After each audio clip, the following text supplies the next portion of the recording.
ಗುಲ್ಬರ್ಗಾ ನಗರದಲ್ಲಿ ಕಳೆದ ಸುಮಾರು 1 ವರ್ಷದಿಂದ ಹಲವಾರು ಸುಲಿಗೆ ಪ್ರಕರಣಗಳನ್ನು ಮಾಡ್ತಿದ್ದಂಥ ಒಂದು ಗ್ಯಾಂಗ್ ಅನ್ನು ಹಿಡಿಯೋದ್ರಲ್ಲಿ ನಮ್ಮ ಗ್ರಾಮೀಣ ಉಪವಿಭಾಗದ ಅಧಿಕಾರಿಗಳು ಎಂಬಿ ನಗರ್ ಇನ್ಸ್ಪೆಕ್ಟರ್ ಅಜಿತ್ ಪಟೇಲ್ ಮತ್ತು ಅವರ ತಂಡ ಏನಿದೆ ಅದು ಯಶಸ್ವಿಯಾಗಿದೆ.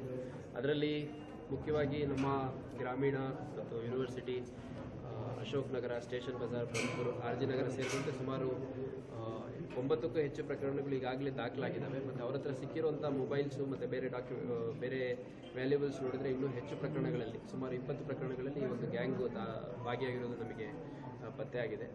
ಆ ಒಂದು ಗ್ಯಾಂಗ್ನ ಪ್ರಮುಖ ಆರೋಪಿಯಾಗಿರುವಂಥ ಮೊಹಮ್ಮದ್ ಜಹೀರ್ ಅನ್ನೋರ ಮೇಲೆ ಇವತ್ತು ನಮ್ಮ ಪೊಲೀಸರು ಒಂದು ರೌಂಡ್ ಫೈರ್ ಮಾಡಿ ಅವನ್ನ ವಶಕ್ಕೆ ತೊಗೊಂಡಿದ್ದಾರೆ. ಅದೇನಾಗಿದೆ ಅಂದರೆ ಮೊಬೈಲ್ ಎಲ್ಲ ತೊಗೊಂಡು ಆಮೇಲೆ ಸ್ಪಾಟ್ ಪಂಚನಾಮಕ್ಕೆ ಹೋದಂಥ ಸಂದರ್ಭದಲ್ಲಿ ಅಲ್ಲಿ ಇವರು ಯೂಸ್ ಮಾಡ್ತಿದ್ದು ವೆಪನ್, ಚಾಕು ಮತ್ತು ಪಂಚಿಂಗ್ ಇದು ವೆಪನ್ನು ಮತ್ತು ಕೆಲವು ಮೊಬೈಲು, ಲ್ಯಾಪ್ಟಾಪ್ ಅದನ್ನೆಲ್ಲ ಪತ್ತೆ ಮಾಡಲಿಕ್ಕೆ, ರಿಕವರಿ ಮಾಡಲಿಕ್ಕೆ ಹೋದಂಥ ಸಂದರ್ಭದಲ್ಲಿ ಅಲ್ಲಿದ್ದಂಥ ನಮ್ಮ ಅಧಿಕಾರಿ ಮತ್ತು ಸಿಬ್ಬಂದಿಗಳ ಮೇಲೆ ಹಲ್ಲೆ ಮಾಡಿ ತಪ್ಪಿಸ್ಕೊಳ್ಳಿಕ್ಕೆ ಪ್ರಯತ್ನ ಮಾಡಿದಾಗ ನಮ್ಮ MB Nagar sub inspector Sharanabasappa Kodla ಅವರು ಆತ್ಮರಕ್ಷಣೆಗಾಗಿ ಮತ್ತು ಸಿಬ್ಬಂದಿಗಳಿಗೆ ಆಗುವಂಥ ಇಂಜುರಿಯನ್ನು ತಪ್ಪಿಸೋದಕ್ಕಾಗಿ ಮತ್ತು ಆ ಆರೋಪಿಯನ್ನು ವಶಕ್ಕೆ ತೊಗೊಳ್ಳಿಕ್ಕೋಸ್ಕರ ಅವನಿಗೆ ಕಾಲಿಗೆ ಒಂದು ರೌಂಡ್ ಫೈರ್ ಮಾಡಿ, ಮೊದಲು ಅಲರ್ಟ್ ಮಾಡಿದ್ದಾರೆ, ಒಂದು ರೌಂಡ್ ಏರ್ ಫೈರ್ ಮಾಡಿ, ಅವ್ನು ನಿಂತಿಲ್ಲ, ಅವಾಗ ಒಂದು ಕಾಲಿಗೆ ಫೈರ್ ಮಾಡಿಬಿಟ್ಟು ಅವನ್ನ ವಶಕ್ಕೆ ತೊಗೊಂಡಿದ್ದಾರೆ. ಇವರು ಮುಖ್ಯವಾಗಿ ರಾತ್ರಿ 10:30-11 ಗಂಟೆ ನಂತರ ಯಾರು ಗುಲ್ಬರ್ಗಕ್ಕೆ ಬರ್ತಾ ಇರ್ತಾರೆ ವಾಪಸ್ ಅವ್ರವ್ರ ಕೆಲಸ ಮುಗಿಸ್ಕೊಂಡು, ಅವರು ಮತ್ತು ವೈನ್ ಶಾಪ್ಗಳಲ್ಲಿ ಕುಡಿದ್ಬಿಟ್ಟು ಮನೆಗೆ ವಾಪಸ್ ಹೋಗ್ತಿರೋಂಥವ್ರು, ಮತ್ತು ಒಂಟಿ ಮಹಿಳೆಯರು ಮಕ್ಕಳ ಜೊತೆ ಅಕಸ್ಮಾತ್ ಎಲ್ಲಿಂದ ರೈಲ್ವೆ ಸ್ಟೇಷನಿಂದ ಯಾರು ಕರ್ಕೊಂಡ್ಬರೋಂಥದ್ದು, ಆ ಥರ ಆದಂಥ ಸಂದರ್ಭದಲ್ಲಿ ಮೊಬೈಲು ಮತ್ತು ವ್ಯಾಲ್ಯೂಬಲ್ಸ್ನ ಮೇನ್ಲಿ ಟಾರ್ಗೆಟ್ ಮಾಡಿದ್ದಾರೆ. ಒಟ್ಟು 5-6 ಜನದ ತಂಡ ಇದೆ. ನಾವು 4 ಜನ ಇವಾಗ ನಮ್ಮ ವಶದಲ್ಲಿದ್ದಾರೆ, ವಿಚಾರಣೆ ನಡೆಸ್ತಾ ಇದ್ದೀವಿ.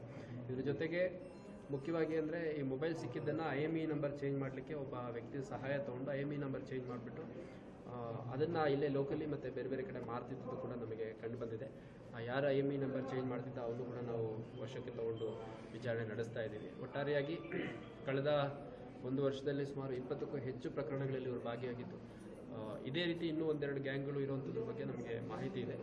ಸಾರ್ವಜನಿಕರು ಕೂಡ, ಕಲಬುರಗಿ ಸಾರ್ವಜನಿಕರು ಈ ಥರ ಕೃತ್ಯಗಳು ನಡೆದಂಥ ಸಂದರ್ಭದಲ್ಲಿ ನೇರವಾಗಿ ಠಾಣೆಗಳಿಗೆ ಬಂದು ಧೈರ್ಯವಾಗಿ ಪ್ರಕರಣ ಆಗಿರೋದ್ರ ಬಗ್ಗೆ ಮಾಹಿತಿ ನೀಡುವಂಥದ್ದು ಮಾಡಬೇಕು ಅಂತ ನಾನು ಇಷ್ಟು ವ್ಯಾಲ್ಯೂಬಲ್ ಅಂದರೆ ಏನಾದರೂ ಇವ್ರ ಕಡೆಯಿಂದ ಸುಮಾರು 15-20ಕ್ಕೂ ಹೆಚ್ಚು ಮೊಬೈಲ್ಗಳು ಮತ್ತು ಕೆಲವು ವೆಪನ್ಸು ಮತ್ತು ಸ್ವಲ್ಪ ಹಣ ಇದೆಲ್ಲ ರಿಕವರಿ ಆಗಿದೆ.